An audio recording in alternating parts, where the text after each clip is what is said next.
In the far reaches of a land seldom named by chroniclers, there lay a village pressed between forest and marsh, called Ruda.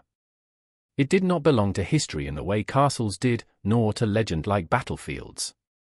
It existed only in the quiet rhythm of breath and labor, in the creak of wagon wheels and the slow tolling of a bell whose bronze had long since dulled.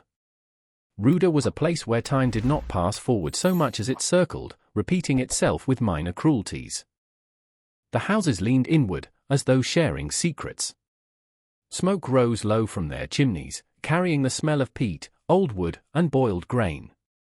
In winter, sound itself seemed muffled, snow swallowing footsteps, prayers dissolving into the cold air before they could reach heaven.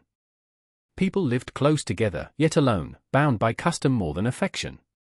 They feared hunger, sickness, and God, though not always in that order. At the village's edge, where the soil darkened and the forest began to reclaim what men had borrowed, stood a small cottage half sunken into the earth. It was older than most of the houses, built low against the wind, its stones blackened by countless winters. There lived Anika. She had been born beneath a linden tree during a storm so fierce that several villagers later swore it must have been an omen.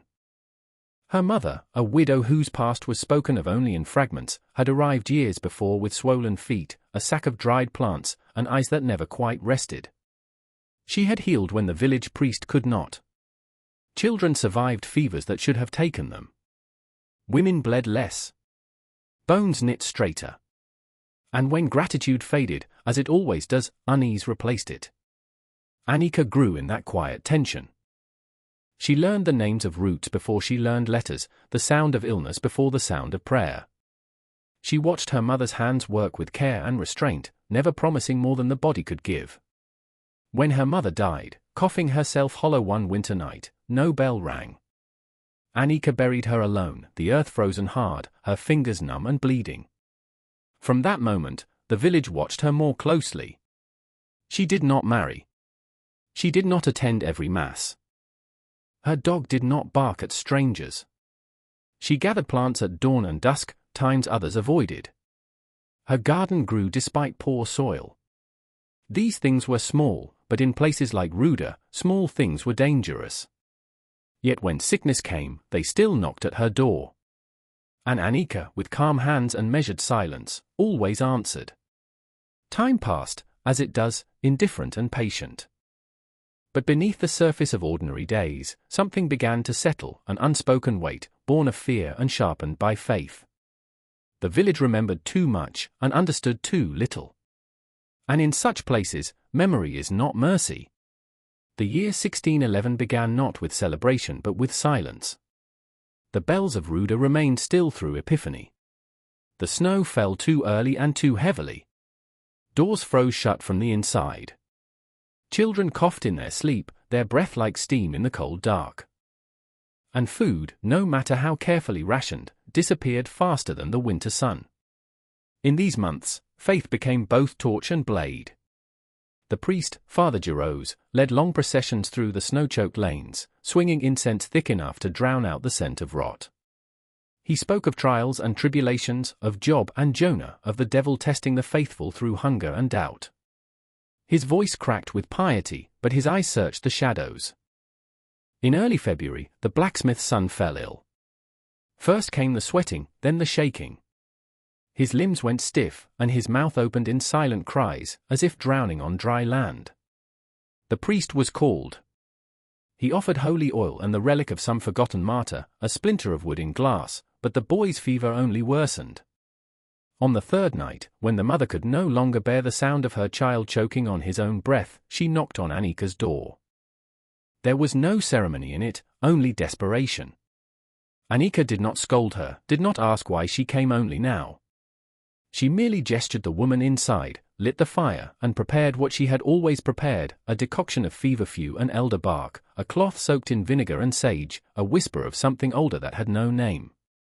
By dawn, the boy slept. The fever broke like a dam, leaving behind sweat-drenched sheets and silence. The mother said nothing as she left. But when she returned home, she crossed herself twice. News spread, as it always does, faster than any sickness. And with it came the questions. How had she known the right herbs? Why had the fever listened to her, and not to prayer? If God had chosen not to heal the boy, who had? The blacksmith said nothing, but he no longer looked Anika in the eye. Father Giroux preached more fiercely now, about false shepherds and wolves in lamb's clothing. He did not name her, but names were not needed. The villagers filled the silence for him. A goat miscarried. A jug of milk curdled overnight. A child dreamed of fire and woke screaming. All of it fell at her feet. The fear was not sudden. It moved like a thaw beneath snow, slow but certain. No one accused her aloud, not yet. But the space around her widened. Bread was not left on her windowsill anymore. Children were warned not to speak to her. When she entered the chapel on Easter morning, the pews shifted like leaves in wind. No one sat near. Anika said nothing. She never had. But in villages like Ruda, a woman who heals without asking, listens without speaking, and lives without fear, becomes a story too powerful to remain untold. And stories, once born, grow roots deeper than reason. By mid-spring, the air in Ruda had shifted. Trees began to bloom, but the warmth that returned to the earth did not reach the eyes of the villagers. It was a season of glances, too long, too careful, and of silences that said more than speech. Children were kept indoors. Doors were bolted, not against wolves or soldiers, but against the fear that now walked like smoke between houses. One morning, Anika stepped into the linden grove to cut early shoots of nettle. She did not return. 2 men had come from the town, strangers in dark wool with clean hands and unreadable faces. One wore the black robe of the ecclesiastical court. The other bore the seal of the voivode. They brought parchment, ink, and quiet authority. It was not an arrest, they said, but a questioning. A formality. A defense of order. The villagers watched as Anika was led through the square, hands bound, not in chains, but in coarse cord. No one stopped the procession. A few crossed themselves. One woman whispered a psalm under her breath, uncertain whether it was for protection or forgiveness. The trial took place inside the chapel. Sunlight, filtered through narrow, stained glass, pooled like blood across the flagstones. The air smelled of mildew, old incense, and damp wool. The pews were filled not with strangers, but neighbors, men and women who had once eaten her bread, who had once whispered thanks for her healing hands. She stood before them, pale, her hair tied back, her eyes steady. The rope at her wrists was ceremonial. Her silence was not. The questions began. Do you admit to practicing medicine without ecclesiastical sanction? I treated illness, she replied. As my mother did. Was your mother trained by the church? No. Then your knowledge comes from where? She paused. From pain. There was a murmur at that, uneasy, indistinct. The priest, Father Giroux, leaned forward. Do you renounce Satan and all his works? I have never known him. But you healed what prayer could not. I healed what herbs could reach. And what of the rest? She looked past him, toward the cracked crucifix on the wall. Some things are not healed. The examiner did not raise his voice. His questions were measured, his hands folded. But there was no mercy in the rhythm of his inquiry, only the slow tightening of a noose made not of rope, but doctrine. They brought witnesses. A young girl who claimed she saw Anika whispering into the wind on Candlemas Eve. A farmer whose wife miscarried after taking Anika's tea, though he admitted the child was already weak. A woman who had dreamt of fire after visiting her. And the blacksmith, who did not speak at all, but stared at the floor, shame pressed into the lines of his hands. No evidence was presented. Only memory. Only fear. She was not accused of witchcraft directly. That word required too much. But practices inconsistent with divine order was enough. A verdict that did not burn, but still consumed. When asked for a final word, Anika said only, I did what I knew. Nothing more. And so it was written, she was guilty not of malice, but of error. not of sorcery, but of stepping beyond her station. She would not be executed. The age of fire was fading. But judgment had other forms. She was to be exiled, her name stricken from parish records, her home dismantled, her tools destroyed. A warning to others. A cleansing. Mercy, they called it. But in villages like Ruda, mercy often wore the face of forgetting. They locked her in the old granary, though it had no bars, no door meant for prisoners. The structure leaned westward, bowed by wind and seasons, its beams swollen with damp and insects. Once, it had held wheat. Now, it held her. The straw on the floor was sour with rat urine. A single window, no larger than a man's hand, let in a rectangle of light that shifted across the planks as the sun moved. Through it came the distant clank of hammers, the lowing of cows, and once, faint singing. Life continued beyond her walls. And that, more than judgment, was the cruelty. They left her food and water, nothing more. No visitors. No word of when she would be released or where she would be sent. Ruda had passed sentence, but not purpose. Exile was as much erasure as punishment. What happened to her after she crossed the forest's edge no longer concerned them. At night, the cold returned. The wind pushed through the slats and made the rafters moan like tired lungs. She lay awake, not from fear, but from memory. She remembered the linden tree where her mother had buried blooded cloth after birthings. The scent of crushed valerian root on her palms. The first time a child called her safe. The laughter of the blacksmith's boy before he fell ill. And she remembered silence, not the silence of abandonment, but the silence of breath held too long, of truth unwelcome. It had always been her companion. She had learned, young, that in some places a woman's voice had only two uses, to confess or to beg. She had done neither. And so she waited, not for pardon, but for weather to change. There is a kind of freedom that grows in the absence of control. A bitter freedom, like uncooked nettle, that stings when swallowed. In that dark, low-ceilinged room, she began to feel it. It was not hope. Hope requires the possibility of return. It was something older, the knowledge that what had been taken could no longer be stolen again. Outside, Ruda prepared. The priest drafted the letter for the bishop confirming the cleansing. The men gathered to dismantle her home. The women whispered about her herbs, whether they should be burned or buried. The blacksmith stood in his forge, hammer still, his son alive and ashamed. And above them, the linden trees began to bloom. Their blossoms smelled of honey and ash. When they came for her at dawn, she did not ask where they were taking her. She did not speak at all. They came for her at dawn, as the mist still curled low over the ground and the linden blossoms, newly opened, shed their pale gold onto the earth like quiet grief. She walked between two men, unbound, but not free. One held a staff of carved oak. The other said nothing, only nodded when she paused to look back once, only once, toward the outline of her roof, now charred and crumbling. Her home had been burned. The smoke, they said, would carry away whatever lingered. Whatever spirit, disease, or sin had lived among her herbs. No one dared go near as it blackened.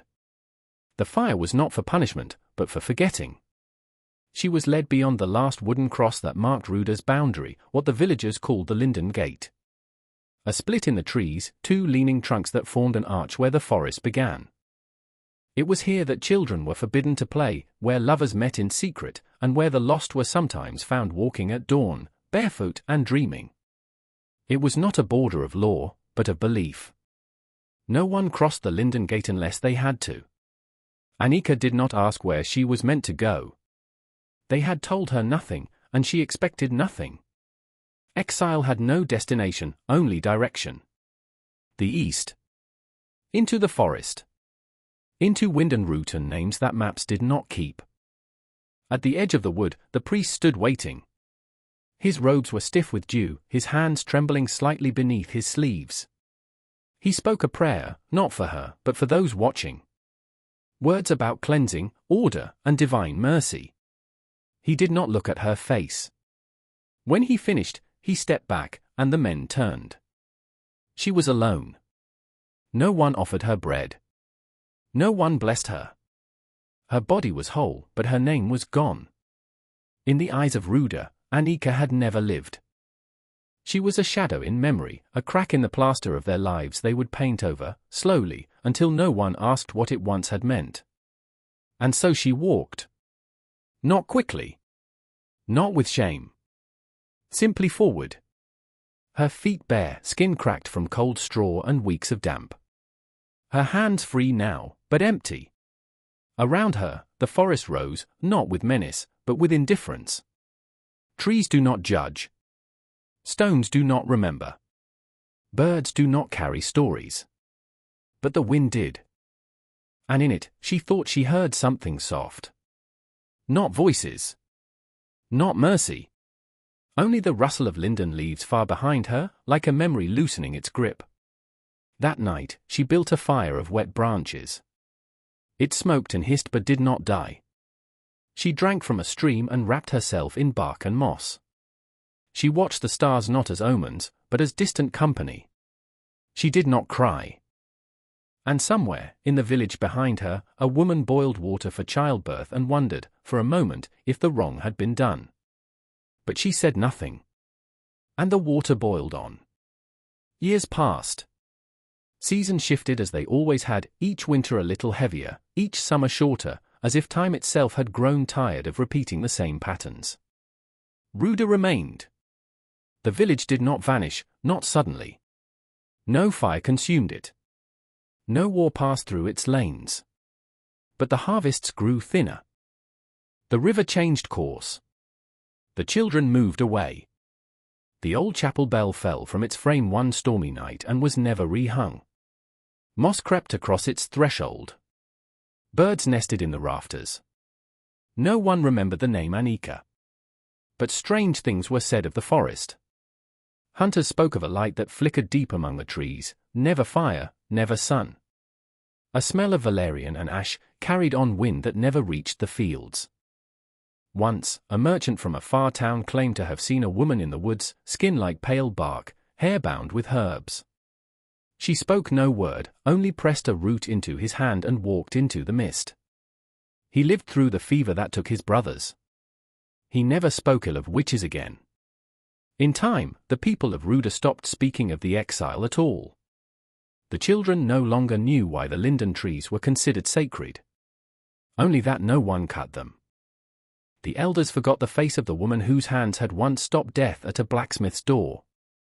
But the grove where she was born still stood. And every spring, it bloomed before the rest of the valley. Far beyond the linden gate, where the paths grew soft with moss and the air smelled always of damp earth and wood smoke, there stood a shelter, neither house nor cave. Its walls were woven with branches. Bones hung from the eaves, not in menace, but in remembrance. No one lived there. Or if someone did, she did not need to be seen. There, the silence endured. Not the silence of punishment, but of choice. A silence that listens. A silence that keeps.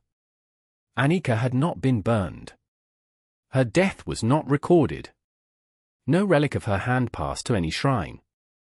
But in the still places of the forest, her name lived, not as curse, but as hush. The hush before healing. The hush of a fever breaking. The hush of a mother exhaling when her child begins to breathe. Time does not record what it cannot understand. But the land remembers. And perhaps that is enough. This story, like many lives once lived, never made it to parchment or record.